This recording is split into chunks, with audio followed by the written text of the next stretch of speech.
पीठासीन अधिकारी म्हणून विधिमंडळ आणि विधिमंडळाच्या बाहेर बोलताना पीठासीन अधिकाऱ्याला निश्चितच मर्यादा आहे.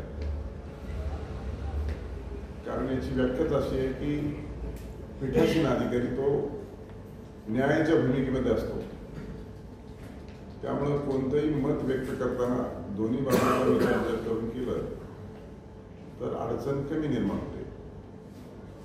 आणि जर आपण एखाद्या